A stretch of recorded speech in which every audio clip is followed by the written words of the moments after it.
Vamos a estudiar la historia de Sinué. Lo haremos en su contexto literario, y esto nos llevará a hablar, en primer lugar, del origen de la literatura en Egipto. Para ello deberemos empezar por definir qué entendemos por literatura, y en especial qué entendemos por literatura egipcia, puesto que debéis tener bien presente que no todo texto egipcio es un texto literario. Los textos de las pirámides, por ejemplo, no son textos literarios, son textos de carácter teológico. Dejando de lado los textos administrativos y cotidianos, a los cuales no vamos a referirnos aquí, los textos egipcios pueden dividirse en dos grandes categorías, a las cuales hemos hecho alusión ya en otro de los vídeos de esta misma lección. La primera de estas categorías es la de los textos referenciales, que son textos que aluden a las verdades objetivas del mundo, entendido como el referente externo al ser humano. Se trata de los textos religiosos, que en una cultura de discurso mítico-religioso como la egipcia, transmiten la verdad objetiva, como lo hacen los textos científicos en nuestra cultura de discurso lógico-racional. La segunda gran categoría de textos egipcios es la de los textos autorreferenciales, cuya razón de ser es el propio texto y la expresión del yo emisor, colocando al individuo y no la realidad exterior en el centro del discurso. Los textos autorreferenciales son los textos literarios por excelencia, que en Egipto pueden referirse a las expectativas que la sociedad pone en el individuo o a los anhelos, sentimientos y experiencias particulares del individuo mismo. El egiptólogo italiano Antonio Loprieno ha designado estas dos perspectivas literarias con los términos griegos de topos y mímesis, respectivamente la norma ideal y la experiencia o el anhelo individual. Otra de las características definidoras de los textos autorreferenciales es que son textos de autor, es decir, son textos detrás de los cuales hay un autor consciente de su obra, consciente de su creación, o bien consciente de la transmisión y reelaboración de una obra que existe precedentemente, aunque este autor no firme esta obra, puesto que la categoría del yo individual del autor es prácticamente inexistente en las culturas de discurso mítico-religioso como es la egipcia. Si la literatura implica autorreferencialidad, los precedentes de la literatura egipcia deben buscarse en las autobiografías de nobles de fines del Reino Antiguo, puesto que es allí donde por primera vez aparecen alusiones de carácter autorreferencial. Como ya hemos tenido ocasión de ver en un vídeo anterior, los textos funerarios de los particulares del Reino Antiguo consisten fundamentalmente en listas de títulos y de cargos, así como de las ofrendas debidas. A fines del Reino Antiguo, sin embargo, estos textos incorporan en algunos casos elementos autobiográficos, que consisten en alusiones a misiones que los nobles han desempeñado para sus reyes. Una de las autobiografías más conocidas de finales del Reino Antiguo es la de Jerhuf, un alto oficial enterrado en la necrópolis de Kubet el Hawa, en Elefantina, que vivió bajo los reinados de Merenre y de Pepi II, a mediados y finales de la sexta dinastía.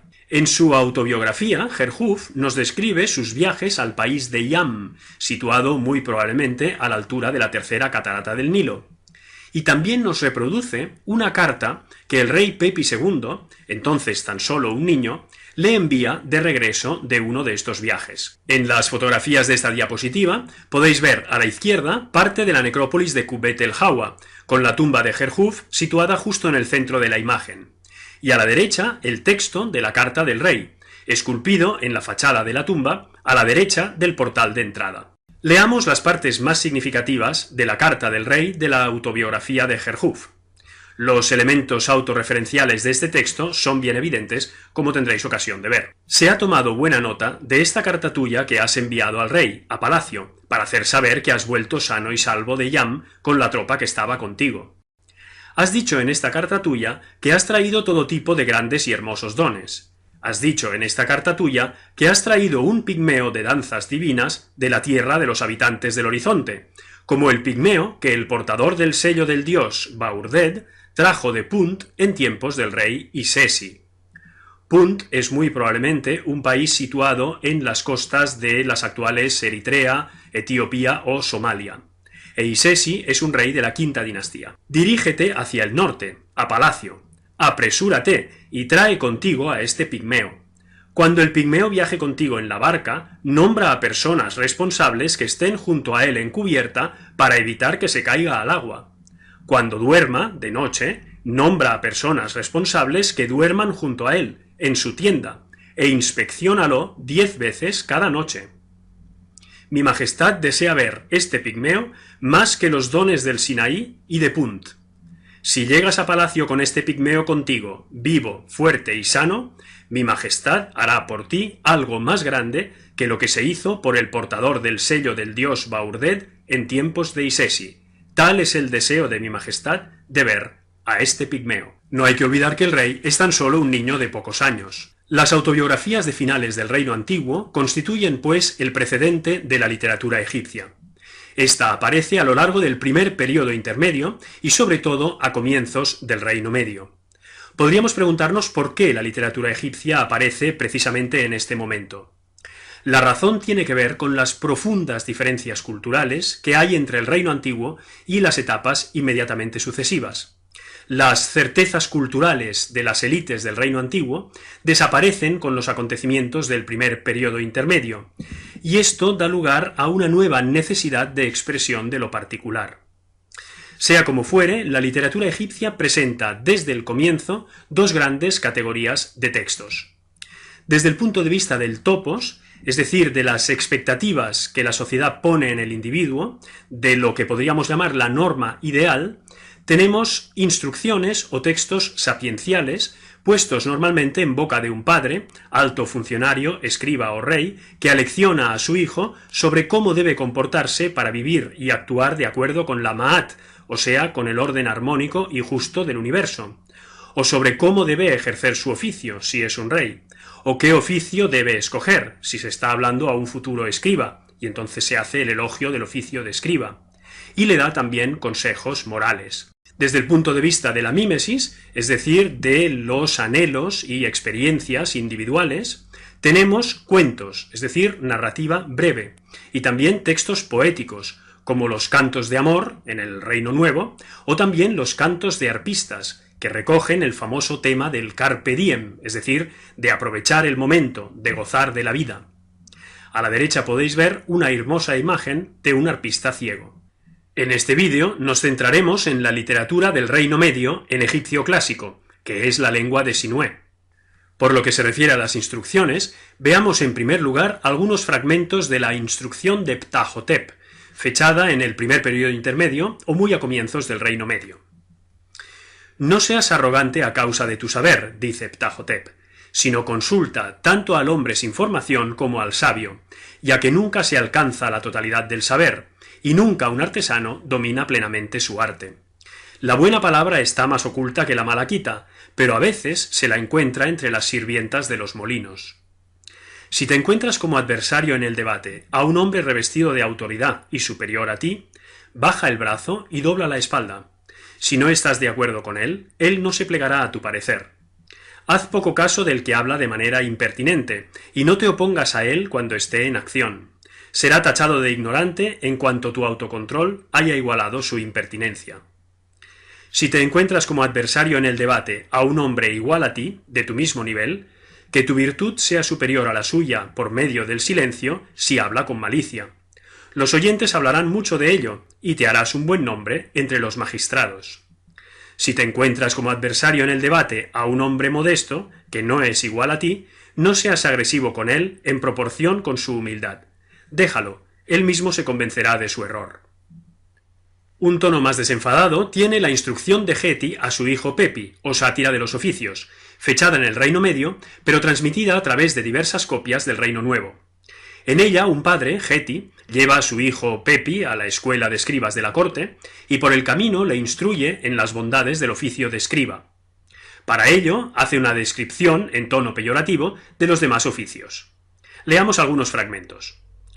He visto golpes y más golpes, es en los libros donde tú debes poner tu corazón. He observado que se pueden evitar las fatigas, mira, no hay nada mejor que los libros. Es como dejarse llevar por el agua. Haré que ames los libros más que a tu propia madre, haré que sus bellezas penetren en ti. Es el mayor de todos los oficios, no hay otro igual en este país. Nunca he visto a un escultor en misión, ni a un orfebre enviado como mensajero. Pero he visto al herrero trabajando en la boca de su horno. Sus dedos son como las garras de los cocodrilos, y huele peor que las huevas de pescado. El alfarero está cubierto de tierra, a pesar de encontrarse aún entre los vivos. Se ensucia más que un cerdo para cocer sus cacharros. Sus vestidos están sucios de barro, su cinturón está hecho trizas. El aire entra en su nariz procedente de su horno ardiendo. Pisa la arcilla con sus pies y acaba molido él mismo. Mira, no existe un oficio sin un jefe, excepto el de escriba, porque es él el jefe. Si sabes escribir, te irá mejor que en cualquiera de los oficios que te he presentado. A la derecha podéis ver precisamente la estatua de un escriba al trabajo. Pasemos ahora a la narrativa breve del Reino Medio, es decir, a los cuentos. Los 4 más célebres son el cuento del náufrago, los cuentos de la corte del rey Keops, el cuento de Loasita elocuente y, por supuesto, la historia de Sinué. El cuento del náufrago se ha conservado en un papiro que data del Reino Medio. En él, un oficial acaba de regresar con su tripulación a la frontera meridional de Egipto de una misión en Nubia y, sin que se expliciten las circunstancias y los precedentes, está convencido de que ha fracasado y de que le espera un castigo. Un compañero suyo, para convencerle de que las cosas irán bien en la corte y de que hay situaciones que parecen adversas, pero que si uno actúa con sabiduría acaban bien, le cuenta su propia historia. Habiendo naufragado en el mar a causa de una terrible tormenta, es arrastrado por las olas a una isla maravillosa, habitada por una divinidad serpiente, dueña de toda suerte de riquezas, que en un primer momento le inspira un gran temor, pero que después lo protege y finalmente, cuando un barco llega a la isla y lo recoge, le cede un cargamento de toda suerte de esas riquezas para que, de regreso a Egipto, lo entregue al faraón. Los cuentos de la corte del rey Keops se han conservado en un papiro fechado en el segundo periodo intermedio. A modo de marco de las 1001 noches, para entretener al rey Keops, 4 de sus hijos, entre ellos los futuros reyes Yedefre y Kefren, le cuentan sucesos maravillosos acaecidos durante los reinados de sus inmediatos predecesores y el suyo propio. En el último cuento se vaticina el nacimiento divino de los primeros 3 reyes de la quinta dinastía. En cuanto al cuento de Loasita elocuente, se ha conservado en 4 papiros del Reino Medio, que juntos dan el texto íntegro. Un oasita del Wadi Natrun, al oeste del delta, se dirige al valle para vender sus productos, pero es interceptado y privado de su cargamento por un oficial de la administración que abusa de su posición. Cuando acude al gran intendente para reclamar justicia, éste queda maravillado por su oratoria, y de común acuerdo con el rey, le hace pronunciar hasta 9 súplicas antes de darle la razón. Y centrémonos ya en la historia de Sinué, como hemos dicho, el gran clásico de la literatura egipcia de todas las épocas. Por lo que se refiere a la tradición manuscrita, esta es mucho más rica que la de los cuentos anteriores. En efecto, el texto se ha conservado, por un lado, en 5 papiros, 4 de ellos del Reino Medio o de muy comienzos del segundo periodo intermedio, y por tanto muy cercanos al contexto histórico del relato, que es el de principios de la dinastía 12, reinados de Amenemhat I y Sesostris I, y otro de la época ramésida. Los más importantes son el papiro B, llamado así porque se guarda en el Museo de Berlín y fechado en la dinastía 12, y el papiro R, llamado así porque fue hallado en el Rameseum, también se guarda en el Museo de Berlín y está fechado en la dinastía 13. Entre los dos recogen el texto íntegro. Por otro lado, el texto se ha conservado también en 25 óstraca, la mayoría de los cuales recogen pasajes sueltos. Pero uno de ellos, el Ostracon del Ashmolean Museum de Oxford, recoge el texto casi completo, aunque con muchas imperfecciones debido a que se trata de un ejercicio de escriba. Está fechado en la época ramésida. Como puede verse, pues, el Sinué es un texto clásico y escolar por excelencia, que era muy apreciado por los amantes de la literatura y era además copiado en las escuelas de escribas, no solamente durante el Reino Medio, sino también a lo largo de todo el Reino Nuevo. En esta diapositiva tenéis un fragmento del papiro B. Si os fijáis, el texto está dispuesto tanto en columnas, a la derecha, como en líneas horizontales, a la izquierda, y está en escritura hierática, como corresponde a un texto literario. En concreto, en este fragmento tenéis las columnas líneas que van de la 171 a la 192. En esta otra diapositiva podéis ver a la izquierda el recto y el verso del Ostracon del Sinué del Ashmolean Museum de Oxford. El texto está dispuesto en líneas horizontales y también, por supuesto, en escritura hierática. A la derecha podéis ver un detalle del mismo. En cuanto a la fecha de composición del Sinué, como ya hemos dicho, el contexto histórico de la obra es el de comienzos de la dinastía XII, y el manuscrito más antiguo data de la misma dinastía XII, de manera que la obra fue compuesta evidentemente a lo largo de esta dinastía. Hoy se piensa que en concreto durante el reinado de Sesostris I. Sobre el Sinué como clásico, además de lo que ya hemos dicho, hay otros dos factores que nos lo muestran como tal. Uno es el de las citas literales y el otro es el de las bibliotecas literarias funerarias. En efecto, algunas frases o expresiones del Sinué son copiadas literalmente en textos posteriores tanto del Reino Nuevo como de la misma Baja Época, lo cual demuestra que es un texto conocido y apreciado.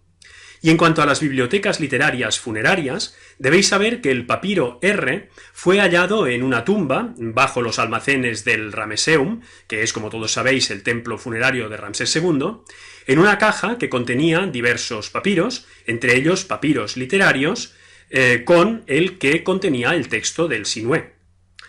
Una procedencia parecida tiene muy probablemente el papiro B, aunque en este caso no podemos afirmarlo, porque su origen específico es desconocido. Todo esto demuestra que en el antiguo Egipto hubo auténticos amantes de la literatura que se enterraron con las bibliotecas que en vida habían podido reunir, y demuestra también que el Sinué fue un texto muy apreciado por estos lectores. En cuanto a la lengua y a la escritura del Sinué, todos los manuscritos, tanto los del Reino Medio como los del Reino Nuevo, están redactados en lengua egipcia clásica y en escritura hierática, como ya hemos tenido ocasión de ver. Para terminar, conozcamos el argumento de la historia de Sinué. Sinué, que cuenta su historia en primera persona, es un miembro de la guardia del harén real que se siente forzado a abandonar Egipto en el contexto de las tensiones sucesorias que se producen entre la muerte del rey Amenemhat I y la subida al trono de su hijo Sesostris I, y se refugia en Palestina. Allí se convierte en yerno y hombre de confianza del jeque del país de Rechenu Superior, en el Alto Líbano, Amunenshi, quien lo pone al frente de una de sus tribus y al mando de todas sus tropas. El prestigio y la riqueza de Sinué no dejan de aumentar, sobre todo después de que éste vence en singular combate a un poderoso guerrero que previamente lo ha desafiado, celoso de su condición de favorito del jeque. Cuando ha alcanzado todo el honor, la riqueza y el poder que su país de adopción puede ofrecerle, Sinué, añorado de Egipto, pide al faraón que le permita regresar a su tierra. El rey Sesostris no solo accede, sino que le insta a volver para morir en Egipto y ser enterrado como un egipcio. El relato termina con la audiencia real, la reinstalación de Sinué en la corte como allegado regio y los preparativos de su tumba y de su funeral. En el material complementario de esta lección tenéis un resumen más amplio del relato con la traducción de algunos pasajes completos. A él os remito, por tanto. Sobre la literatura y los textos literarios egipcios y sobre la historia de Sinué podéis consultar estas referencias bibliográficas y webgráficas.